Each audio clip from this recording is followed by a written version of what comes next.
बहुत बहुत धन्यवाद। गोटे माने कंप्लेन आसी पहुंची जे जो माने इनकम टैक्स रिटर्न दाखल करचंती से मानकर कार्ड कटि जाउची बोली मु एठी क्लियर कर दवा चाहे जे कहार कार्ड कटिबो नाही। थरे कहिछि फिजिकल वेरिफिकेशन हबो।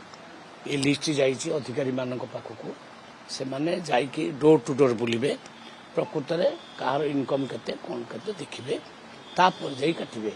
आज भी अधिकारी मानक आउ थरे रिमाइंड करछि कहार कार्ड काटंतु नाही, कहा चाउल बंद हबो नाही। पूरा तदारख कर सारा परे प्रकृत में जे गरीब थिबो ता कार्ड रहिबो।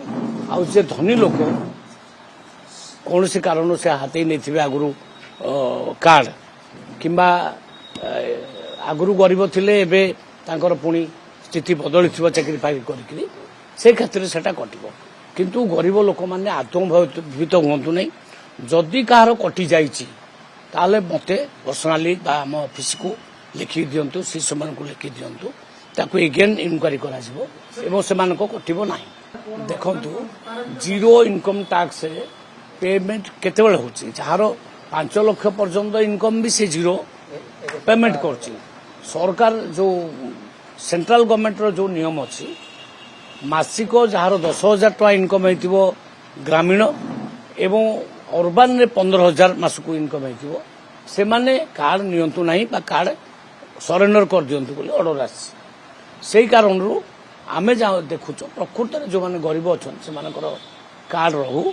जो माने प्रकृत में भल चलन अच्छी धनी लोक से कार्ड से सरेंडर कर दिंतु ना आमे पुणी जो लिस्ट देचु लिस्ट अनुसार अधिकारी माने घर घर जीवे आउ जोटा ठीक भावे जे प्रकृत में माने गरीब नुहति धनी लोक से ही कटिबो।